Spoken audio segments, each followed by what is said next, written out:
చాలామంది చేస్తున్న main mistake ఏంటంటే సిలబస్ కంప్లీషన్ మాత్రమే ఫోకస్ చేయడం ఎగ్జామ్‌కి 2, 3 మంత్స్ ముందు.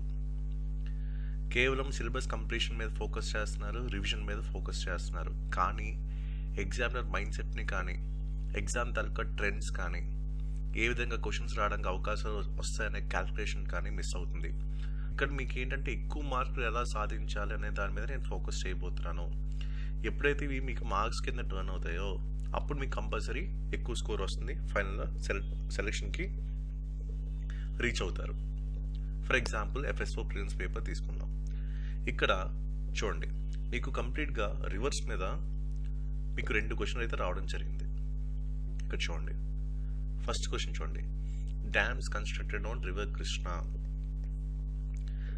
మనం చాలాసార్లు చూస్తాం, కృష్ణా రివర్ మీద మనకి న్యూస్ వస్తూనే ఉంటుంది. అదే మనకి మాన్సూన్ టైంలో అనుకోండి, ఈ శ్రీశైలం డ్యామ్ సంబంధించిన కూడా మనం చాలాసార్లు న్యూస్ వస్తూనే ఉంటుంది. అంటే ఇక్కడ ఏవైతే క్వశ్చన్స్ వస్తున్నాయో కొన్నిసార్లు కరెంట్ అఫైర్స్ నుంచి స్టాటిక్ పార్ట్ మీద క్వశ్చన్స్ అడుగుతున్నారు. ఫర్ ఎగ్జాంపుల్ ఈ రెండో క్వశ్చన్ చూద్దాం.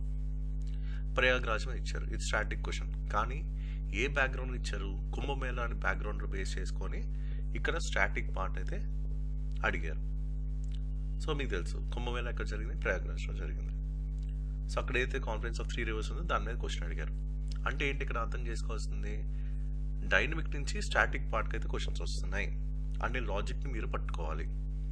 ఇది ఎఫ్ఎస్ఓ ప్రిలిమ్స్లో మనకు కనిపించింది. నెక్స్ట్ అంతకుముందు జరిగిన ఎఫ్ఆర్ఓ ప్రిలిమ్స్ చూడండి, ఇక్కడ కూడా కృష్ణా రివర్ మీద మనకు క్వశ్చన్ అయితే వచ్చింది. ఓకే, సో ఇక్కడ బేస్ చేసుకోవడం ఏంటి, largest river island. So largest river island కాబట్టి మనకు క్వశ్చన్ ఇచ్చారు. అది కూడా ఇది మన స్టేట్ జియోగ్రఫీలో కీ పార్ట్ కాబట్టి ఇచ్చారు. సో లార్జెస్ట్ రివర్ ఐలాండ్ అనే కంటెక్స్ట్ని బేస్ చేసుకొని మన క్వశ్చన్ అయితే రావడం జరిగింది. ఇక్కడ మీరు అబ్జర్వ్ చేసుకుంటే కృష్ణా రివర్ అనేది మనకు కామన్గా కనిపిస్తుంది. చూడండి, ఇక్కడ ఎఫ్ఎస్ఓ ప్రిలిమ్స్లో కనిపించింది, అంతకుముందు జరిగిన ఎఫ్ఆర్ఓ ప్రిలిమ్స్లో కూడా కనిపించింది. మీకు ఏపీఎస్సీ గ్రూప్ 2 కనే కాదు, అన్ని కాంపిటేటివ్ ఎగ్జామ్స్కి ఏపీఎస్సీ ఏవైతే ఉన్నాయో అన్నిటికీ మీకు యూజ్ అవుతుంది. గ్రూప్ 1 కూడా మీకు యూజ్ అవుతుంది. గ్రూప్ 1, గ్రూప్ 2 ఇప్పుడు మీరు రాబోయే ఎగ్జామ్స్ అన్నిటికీ కూడా యూజ్ అవుతుంది మన మెటీరియల్స్ అనేవి. సో కంప్లీట్ స్టాటిక్ పార్ట్ ఇస్తున్నాం. అండ్ ఆల్రెడీ మన గ్రూప్ 2 మెయిన్స్లో 86% కవరేజ్ అందించాం మన percentage program and study materials నుంచి. అలాగే గ్రూప్ 2 ప్రిలిమ్స్లో కూడా 72% కవరేజ్ అయితే మనం ఇవ్వడం జరిగింది. ఇలా ప్రతిసారి కూడా మనం ప్రూవ్ చేసుకుంటూ వచ్చాం. సో ఎవరైతే మన స్టడీ మెటీరియల్స్ వాళ్ళో వాళ్ళందరికీ కూడా మంచి మంచి మార్క్స్ వచ్చి టాప్ సర్వీస్ కూడా వచ్చాయి.